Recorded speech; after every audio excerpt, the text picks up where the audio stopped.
Ben sevince yeryüzü arınır, yüzüme vurur gölgesi. Yüreğim aşkla beslenen başaktır, açılır, soymak ister kabuğundan bedeni. Ben ağlayınca serçeler uçar, dünya küçülür gözümde, durur önümde bir hüzün serpintisi. Yayılır, yıkmak ister acıdan kuleleri.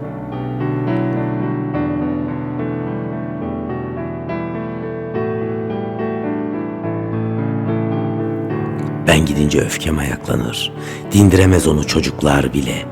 Köpürür, taşar ama yalnız kalır, morarır, yalnızlığın verdiği sessizlikle.